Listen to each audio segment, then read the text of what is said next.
বায়ান্নর ভাষা আন্দোলনই একাত্তরের মহান মুক্তিযুদ্ধের প্রেরণা বলে মন্তব্য করেছেন রাজনৈতিক দলের নেতারা। বলেন, আগামীর দেশ গঠনে সেই চেতনা উদ্বুদ্ধ হয়ে সবাইকে কাজ এগিয়ে যেতে হবে। ২১-এর প্রথম প্রহরে কেন্দ্রীয় শহীদ মিনারে শহীদ দিবস ও আন্তর্জাতিক মাতৃভাষা দিবস উপলক্ষে শ্রদ্ধা নিবেদন শেষে এসব কথা বলেন তারা। মুনতাসির মামুনকে সাথে নিয়ে আরও জানাচ্ছেন AR বাদল। হাতে ফুল, বুকে কালো ব্যাজ সহ নানা শ্রেণী পেশার মানুষ অংশ নেন প্রভাত ফেরিতে। সাধারণ অনেকের মতোই শ্রদ্ধা জানান রাজনৈতিক দলের নেতারা। শ্রদ্ধা শেষে তারা বলেন, সালাম, বরকত, রফিক, জব্বার সহ ভাষা সৈনিকদের আত্মত্যাগের বিনিময়ে এই দিনটি এসেছে। বলতে পারছেন মায়ের ভাষা। আমরা বারবার গণতন্ত্রের জন্য, গণতান্ত্রিক বাংলাদেশের জন্য আমরা বারবার স্বৈরাচারের বিরুদ্ধে আমরা যুদ্ধ করেছি।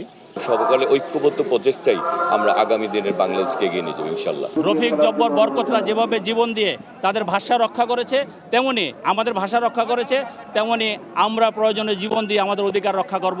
একসাথে কাজ করতে হবে। আজকের এই ভাষা ২১শে ফেব্রুয়ারিতে আমাদের এটাই অঙ্গীকার। তারা বলেন, ভাষা আন্দোলনই মূলত পরবর্তী আন্দোলনগুলোতে শক্তি জুগিয়েছে বাঙালি জাতিকে। জনগণের এই প্রত্যাশাকে বুকে ধারণ করে আগামী দিনে তারেক রহমানের নেতৃত্বে একটি সুন্দর বাংলাদেশ এদেশের মানুষকে উপহার দেব। এটাই আজকে আমাদের এই দিনে আমাদের প্রত্যয়, আমাদের অঙ্গীকার।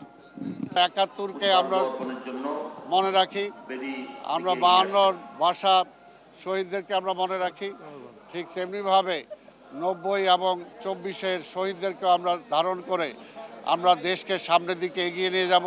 ভাষা আন্দোলনের থেকেই কিন্তু মুক্তিযুদ্ধের সূচনাটাই শুরু হয়েছিল, যে সকল দল, ধর্ম, বর্ণ নির্বিশেষে পাহাড়ি সমতল সকলে আমরা সমান নাগরিক অধিকার ভোগ করব, দেশটা একটি ইন্ডিপেন্ডেন্ট স্বাধীন সার্বভৌম রাষ্ট্র হবে, সেই লক্ষ্যে আমরা কাজ করে যাব। ভাষা আন্দোলনের ৭৪ বছর পরও ভাষা শহীদদের প্রতি শ্রদ্ধা আর ভালোবাসা আজও অমলিন। আগতদের প্রত্যাশা, নতুন প্রজন্মও জানবে তাদের ভাষার ইতিহাস। AR বাদল, RTV, ঢাকা।